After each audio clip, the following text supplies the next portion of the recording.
Appeal किया था विपक्ष से कि सारा विपक्ष एकजुट हो जाए तो भारतीय जनता पार्टी को सत्ता से बेदखल किया जा सकता है। इसके लिए सिर्फ और सिर्फ एक काम करना है कि भारतीय जनता पार्टी के विरुद्ध सारे विपक्ष को एकजुट होना है। नीतीश कुमार ने फार्मूला भी दे दिया है, लेकिन महिलाओं को नीतीश कुमार पर भरोसा था और जिसका फल मिला कि उन्हें सत्ता में वापसी करनी हुई। इसके साथ साथ आपको बता दें कि 2024 की तैयारियों का सिलसिला शुरू हो चुका है। सभी अपने अपने हिस्से की तैयारी शुरू कर चुके हैं और इन तैयारियों में सबसे बड़ी बात यह है कि हर गठबंधन, हर दल उन आंकड़ों का जुगाड़ करने लगा है जिससे कि 2024 के चुनाव में अधिक से अधिक सीटें आएँ। इसमें सबसे ज़्यादा कहा जाता है कि 2013 से जो अभियान शुरू किया है भारतीय जनता पार्टी ने, वो आंकड़ों को सबसे बेहतर जुटाती है और उसका सामंजस्य बिठा करके लोकसभा चुनाव में या फिर राज्यों के जो चुनाव होते हैं उसमें अपने आंकड़े और गोटी दोनों फिट करती है। एक बार फिर से 2024 के चुनाव की तैयारियों को लेकर के दोनों ही खेमे यूपीए और एनडीए तैयारी शुरू कर चुके हैं। इसमें नीतीश कुमार बहुत बड़ा अंतर पैदा कर रहे हैं।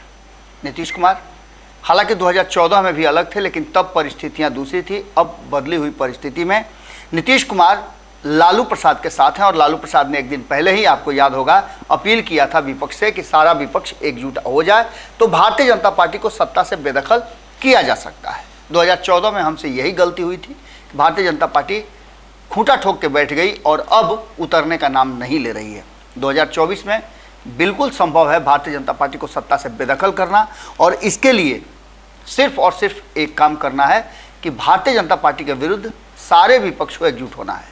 नीतीश कुमार ने फार्मूला भी दे दिया है कि भारतीय जनता पार्टी के उम्मीदवार के विरुद्ध विपक्ष का सिर्फ एक उम्मीदवार खड़ा होगा। ये सारी चीज़ें लगभग समझ में आ रही है और इसकी तैयारियां भी शुरू हो गई हैं, लेकिन इन सारी बातों के साथ साथ एक सबसे महत्वपूर्ण बात है कि भारतीय जनता पार्टी इतना जल्दी हार मानने वाली नहीं है। नीतीश कुमार के हर अभियान पर भारतीय जनता पार्टी एक नया गेम प्लान रचती है। उसी गेम प्लान का हिस्सा है कि नीतीश कुमार की जो सबसे बड़ी ताकत है उस पर छापामारी शुरू हो चुकी है और अब खुद नरेंद्र मोदी ने वो सारी फाइलें मंगाई है, सारे आंकड़े जुटा लिए हैं जिसको लेकर के आने वाले 2024 में सर्जिकल स्ट्राइक करना है। खास करके पूरा फोकस बिहार पर है और बिहार की 40 सीटों पर है। अभी 40 में से 39 सीटें जो 2019 में एनडीए जीत करके गई थी उसमें से 17 सीटें अब उसके हाथ से छटक गई है क्योंकि नीतीश कुमार अलग हो गए हैं। अब इन सभी बातों को अगर एक जगह ला करके रखा जाए तो एक सबसे महत्वपूर्ण बात जो सामने आती है वो ये कि आखिर नीतीश कुमार इतना ज़्यादा मजबूती से क्यों अपनी बातों को रखते हैं और उनसे क्यों भारतीय जनता पार्टी डरती है। उसके पीछे का कारण है नीतीश कुमार का वो हिडन वोट बैंक जो नीतीश कुमार के साथ 2005 से लेकर अब तक रहा है। अगर बात करें तो मुख्य निर्णायक भूमिका जो है वो महिलाओं की होने लगी है और महिला वोटर नीतीश कुमार के साथ पूरी तरह से टाई अप नजर आती है। हालांकि भारतीय जनता पार्टी ने भी कई योजनाओं के तहत, हम आपको बताएंगे, कि कोशिश किया है भारतीय जनता पार्टी ने कि महिला वोटर उनके तरफ शिफ्ट हो। लेकिन अगर 2014 के आंकड़े देखें तो 2014 में ऐसी 25 सीटें थी जिस पर महिलाओं ने वोट दे करके जीत हार का फैसला किया और ये आंकड़ा लगातार 2009 से बढ़ता चला जा रहा है। 2009 के बाद महिलाओं का जो आंकड़ा है उसमें 2014 में 25 सीटों पर महिलाओं ने जमकर हार जीत का फैसला किया। तो वहीं 2010 की बात करें तो यहाँ से एक नया शिफ्टिंग शुरू हुआ था।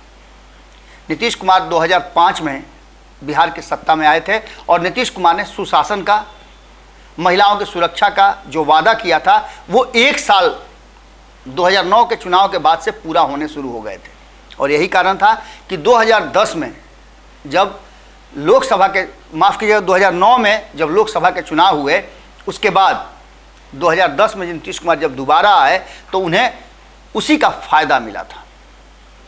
नीतीश कुमार को 2010 में बिहार की जनता ने जम करके वोट दिया और पूरी तरह से विपक्ष धाराशायी हो गया। महिलाओं को लेकर के नीतीश कुमार ने जो 5 से 10 तक काम किया उसका फ़ायदा उन्हें मिला। 2014 की बात करें तो ये ठीक है कि महिलाओं ने 40 में से 25 सीटों पर अपनी निर्णायक भूमिका निभाई, लेकिन ये भूमिका भारतीय जनता पार्टी के पक्ष में गया और अगर उधर गया उसके पीछे कारण था कि भारतीय जनता पार्टी ने तब कई ऐसी बातें दिखाई थी जिसको लेकर के महिलाएं ये समझ रही थी कि बहुत कुछ बदलेगा। हालांकि वोटों की बात करें तो वोट दोनों ही तरफ शिफ्ट हुए, लेकिन 2015 में एक बार फिर से नीतीश कुमार अपने उन्हीं ताकतों के बदौलत जो उन्होंने अपने 10-12 साल 15 साल के कार्य में किया था, 10 सालों के शासनकाल में किया था, 5 से 10, 10 से 15 तक किया था, उसको लेकर के महिलाओं ने सपोर्ट किया। भारतीय जनता पार्टी की तरफ से अलग हट करके महिलाओं ने नीतीश कुमार को बिहार में सत्ता बनाए रखने के लिए वोट किया। हालांकि तब नीतीश कुमार महागठबंधन में आ गए थे। जिस महागठबंधन के विरुद्ध नीतीश कुमार ने 2005 में भारतीय जनता पार्टी के साथ मिलकर सरकार बनाई थी, वही नीतीश कुमार अब 2015 में लालू के साथ थे, जिसे जंगल राज कह के आए थे। लेकिन महिलाओं को नीतीश कुमार पर भरोसा था और जिसका फल मिला कि उन्हें सत्ता में वापसी करनी हुई। इसके साथ साथ आपको बता दें कि इसके पीछे का बहुत सारा कारण और भी था। जैसे चुनाव आयोग ने लगातार महिलाओं को वोट देने के लिए प्रेरित किया, कई योजनाएं सामने लाई, बताया कि वोट की ताकत क्या होती है। इसके साथ साथ कई व्यवस्थाएं की गई, पिंक बूथ का व्यवस्था किया गया वगैरह वगैरह, जो महिलाओं को घर से निकाल करके पोलिंग बूथ तक ले जाने का एक तरफ जहां प्रचार प्रसार हुआ, वहीं राजनीतिक दलों को भी लगा कि महिला वोटरों को अब बाहर निकालना चाहिए। महिलाओं ने भी अपने अधिकार को समझा और वोट देने निकली, जिसका फायदा मिला कि महिला ने ज़बरदस्त भागीदारी निभाई। हालांकि जिस प्रभाव के साथ महिला वोट करती हैं, जितना अधिक संख्या में वो भाग लेती हैं लोकतांत्रिक प्रक्रिया में, उतनी उनकी संख्या न तो लोकसभा में है और न ही विधानसभा में है। यहाँ आंकड़ों में पिछड़ गए। हमने एक दिन 2 दिन पहले ही आपको खबर बताया था कि किस तरह से अब डिमांड उठने लगी है, जो नीतीश कुमार के लिए काफ़ी मुश्किल भरी होगी, महागठबंधन के लिए मुश्किल भरी होगी और एनडीए के लिए भी मुश्किल भरी होगी कि महिलाएं अपने अधिकार के प्रति जागरूक हो गई हैं और अपना सीट मांगने लगी हैं। 2014 में अपेक्षा से अधिक 40 लाख अधिक महिलाओं ने वोट किया था। इसका मतलब आप समझ रहे हैं कि महिलाओं में जागृति आने लगी थी और तब वोट के ताकत को भी वो समझने लगी थी। वर्तमान जो परिस्थिति है उसमें 3 महिला हैं सदन में, हमने आपको पहले भी बताया था ये बात। और बात करें तो वहीं महागठबंधन जो है वो बिल्कुल समझिए कि बिहार में शून्य है। बिहार में अब जबकि एनडीए से अलग हो गए हैं नीतीश कुमार, तो उनके हिस्से से एक जो सांसद हैं कविता देवी, वो महिला हैं। इसके अलावे आपको बता दें कि 243 सीटों वाले विधानसभा में कुल महिलाओं की संख्या 30 से नीचे है। इसका भी मतलब आप समझ ही सकते हैं कि क्या है। 2019 के आंकड़ों के अनुसार अगर देखें तो 3 करोड़ से अधिक महिलाएं वोट करेंगी, ये अनुमान लगाया गया था और उस अनुमान को भी पार कर गई थी। अब 2024 को लेकर के भी आंकड़े निकाले जा रहे हैं, जिसमें ये कहा जा रहा है कि जैसे 2019 में 25 सीटों के हार जीत का फैसला महिलाओं ने किया, वैसे ही इस बार ये आंकड़ा और बढ़ जाएगा और 30 सीटों पर महिला निर्णायक भूमिका में होगी। अब इसको आप इस तरह से देख सकते हैं कि जो फाइल और जो आंकड़ों की जो पूरी पोथी पत्रा जो है वो मंगाया है नरेंद्र मोदी ने, तो उसके पीछे कई कारण हैं। आखिर नीतीश कुमार के तरफ महिलाएं क्यों शिफ्ट होती हैं, ये सबसे पहला कारण है। और नीतीश कुमार कहीं ना कहीं कुछ रणनीतियाँ, कुछ योजनाएं हैं जिसको लेकर के हमेशा आगे रहते हैं और महिलाओं को अपने तरफ वोट देने के लिए आकर्षित करते हैं। इसमें शराबबंदी भी एक मुद्दा है। उसके अलावे आपने देखा होगा मुख्यमंत्री साइकिल योजना है। महिलाओं को लेकर के कई योजनाएं और भी चल रही हैं, स्वयं सहायता समूह है, कन्या विकास योजना है और इस तरह की छोटी छोटी कई योजनाएं हैं जिसको लेकर के नीतीश कुमार अपना भरोसा महिलाओं पर जमा चुके हैं। सुरक्षा की बात को लेकर के नीतीश कुमार पूरी तरह से मुस्तैद रहते हैं। इन सारी बातों को, सारी चीज़ों को रखा जाए तो इसका आकलन करने के बाद मोदी सरकार ने भी 2014 में जब आई तो उसके बाद कई योजनाएं लेकर के आई, जिसमें से उज्ज्वला योजना भी आपको बीच में नज़र आया होगा। 2019 के चुनाव में उज्ज्वला योजना खूब चर्चा में रही। इसके साथ साथ अनाज योजना भी है, मोटे अनाज दिए जाते हैं और अलग अलग तरह से लोगों को राहत दी जाती है। इसके साथ साथ हर घर शौचालय स्वच्छता अभियान के तहत दिया गया, इसको लेकर के महिलाएं इसे प्रतिष्ठा से जोड़कर देख रही हैं और इसके लिए नरेंद्र मोदी को धन्यवाद देती हैं, तो निश्चित रूप से वोट भी उनके तरफ जाता है। प्रधानमंत्री आवास योजना को लेकर के भी कई तरह की बातें चल रही हैं और महिलाएं इससे खासा प्रभावित हैं।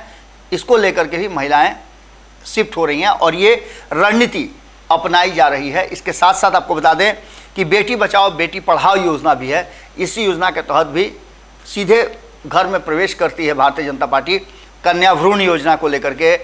इसके अलावा नीतीश कुमार के भी कई योजनाएं हैं जिसमें उन्होंने दहेज प्रथा को समाप्त करने की बात कही है। ये सारी चीज़ें कहीं ना कहीं अब भारतीय जनता पार्टी के नज़र में है और इन मुद्दों पर महिलाओं के वोट को अपने तरफ ट्रांसफ़र करने के लिए नीतीश कुमार की रणनीतियों से बड़ी रणनीति लाने की कोशिश भारतीय जनता पार्टी करना शुरू कर चुकी है।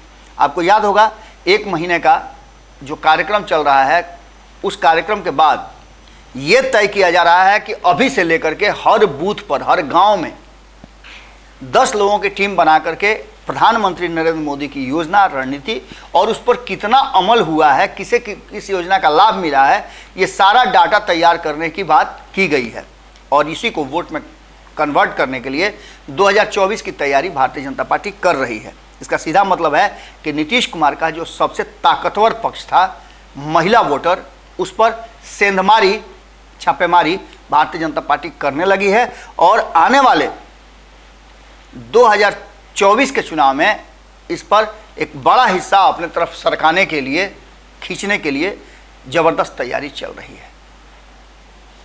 इस खबर में यहीं आपसे विदा लेते हैं। बाकी की खबरें लगातार भारत लाइव पर जारी रहेंगी। अगर ये वीडियो पसंद आई और वह बिहार के राजनीति और बिहारियत से सरोकार रखेनी तो सब्सक्राइब बटन दबा के चैनल के सब्सक्राइब कर ली।